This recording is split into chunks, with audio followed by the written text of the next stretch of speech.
ಈ ವಿಡಿಯೋದಲ್ಲಿ PFನ ಒಂದು ಹೊಸ ಅಪ್ಡೇಟನ್ನು ನೋಡ್ಬೋದು. ಅಪ್ಡೇಟ್ ಏನಂದರೆ PFನ್ನು ಟ್ರಾನ್ಸ್ಫರ್ ಮಾಡೋ ವಿಷಯದಲ್ಲಿ EPF ಅದವರು ಒಂದು ಹೊಸ ಬದಲಾವಣೆಯನ್ನು ಮಾಡಿದ್ದಾರೆ. ಈ ಅಪ್ಡೇಟ್ ಬರೋ ಮೊದಲು ಹಿಂದಿನ ಕಂಪನಿಯ PF ಅಮೌಂಟನ್ನು ಪ್ರೆಸೆಂಟ್ ವರ್ಕ್ ಮಾಡ್ತಿರೋ ಕಂಪನಿಗೆ ಟ್ರಾನ್ಸ್ಫರ್ ಮಾಡೋಕೆ ಟ್ರಾನ್ಸ್ಫರ್ ರಿಕ್ವೆಸ್ಟ್ ಸಬ್ಮಿಟ್ ಮಾಡೋವಾಗ ಇದಕ್ಕಿಂತ ಮೊದಲು ಕಂಪನಿಯವರಿಗೆ ಅಂದರೆ ಎಂಪ್ಲಾಯರ್ಗೆ ರಿಕ್ವೆಸ್ಟ್ ಸಬ್ಮಿಟ್ ಆಗ್ತಾ ಇತ್ತು.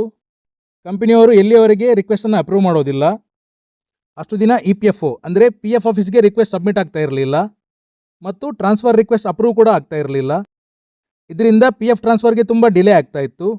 ಇದರಿಂದ PF ಮೆಂಬರ್ಸ್ಗೆ ತೊಂದರೆ ಆಗ್ತಾ ಇತ್ತು. ಎಲ್ಲಿಯವರೆಗೆ ಕಂಪನಿಯವರು ಅಪ್ರೂವ್ ಮಾಡೋದಿಲ್ಲ ಅಲ್ಲಿಯ ತನಕ ವೇಟ್ ಮಾಡಬೇಕಾಗಿತ್ತು. ಪದೇ ಪದೇ ಕಂಪನಿಯವರಿಗೆ ರಿಮೈಂಡ್ ಮಾಡಬೇಕಾಗಿತ್ತು.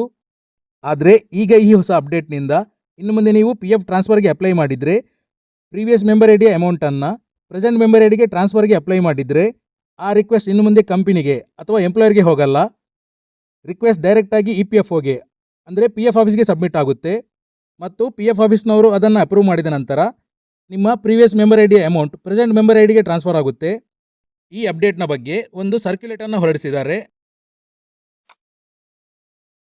ಇದರಲ್ಲಿ ಕೊಟ್ಟಿದ್ದಾರೆ ಯಾರ PF ಅಕೌಂಟ್ ಅಥವಾ UN ಅಕೌಂಟ್ ಅಕ್ಟೋಬರ್ 1, 2017 ನಂತರ ಇದೆ ಮತ್ತು ಆಧಾರ್ಗೆ ಲಿಂಕ್ ಆಗಿದೆ ಅವರಿಗೆ PF ಟ್ರಾನ್ಸ್ಫರ್ ಅಪ್ರೂವಲ್ಗೆ ಕಂಪನಿ ಅವಶ್ಯಕತೆ ಇಲ್ಲ. ಅವರಿಗೆ ಟ್ರಾನ್ಸ್ಫರ್ಗೆ ಅಪ್ಲೈ ಮಾಡುವಾಗ ಈ ರೀತಿ ಡಿಸ್ಪ್ಲೇ ಆಗುತ್ತೆ. ಇದಕ್ಕಿಂತ ಮೊದಲು PF ಟ್ರಾನ್ಸ್ಫರ್ಗೆ ಅಪ್ಲೈ ಮಾಡುವಾಗ ಪೆಂಡಿಂಗ್ ಎಟ್ ಎಂಪ್ಲಾಯರ್ ಅಂತ ಡಿಸ್ಪ್ಲೇ ಆಗ್ತಾ ಇತ್ತು. ಇನ್ನು ಮುಂದೆ PF ಆಫೀಸ್ನವರು ಟ್ರಾನ್ಸ್ಫರ್ ರಿಕ್ವೆಸ್ಟನ್ನು ಅಪ್ರೂವ್ ಮಾಡ್ತಾರೆ. ಈ ಅಪ್ಡೇಟ್ನ ಬಗ್ಗೆ ಕೆಲವರಿಗೆ EPFOನಿಂದ ಮೆಸೇಜ್ ಕೂಡ ಬಂದಿರಬಹುದು. ಈ ಅಪ್ಡೇಟ್ ಬರೋ ಮೊದಲು ಒಬ್ಬರು PF ಟ್ರಾನ್ಸ್ಫರ್ಗೆ ಅಪ್ಲೈ ಮಾಡಿದ್ರು. ಅವರಿಗೆ ಈ ರೀತಿ ಮೆಸೇಜ್ ಬಂದಿದೆ. Your transfer claim request is pending with the employer for approval.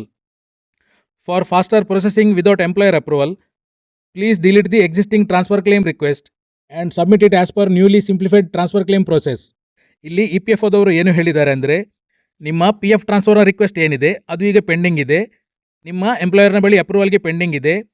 For faster process without employer ಅಂದರೆ ಕಂಪನಿಯವರ ಅಪ್ರೂವಲ್ ಇಲ್ಲದೆ ಫಾಸ್ಟರ್ ಪ್ರೊಸೆಸ್ಗೆ ಆಲ್ರೆಡಿ ಸಬ್ಮಿಟ್ ಮಾಡಿರೋ ರಿಕ್ವೆಸ್ಟನ್ನು ಡಿಲೀಟ್ ಮಾಡೋಕ್ಕೆ ಹೇಳಿದ್ದಾರೆ ಮತ್ತು ರಿಕ್ವೆಸ್ಟನ್ನು ರೀಸಬ್ಮಿಟ್ ಮಾಡಲಿಕ್ಕೆ ಹೇಳಿದ್ದಾರೆ.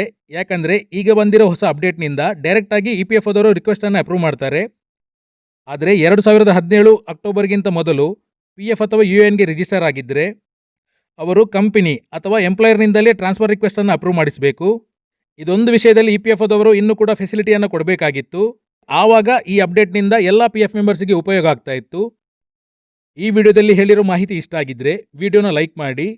ಚಾನಲ್ಗೆ ಹೊಸಬರಾಗಿದ್ದರೆ ಅಥವಾ ವಿಡಿಯೋ ನೋಡ್ತಾ ಇದ್ದು ನೀವಿನ್ನೂ ನಮ್ಮ ಚಾನಲ್ನ ಸಬ್ಸ್ಕ್ರೈಬ್ ಮಾಡಿಲ್ಲ ಅಂದರೆ ಈಗಲೇ ಚಾನಲ್ನ ಸಬ್ಸ್ಕ್ರೈಬ್ ಮಾಡಿ.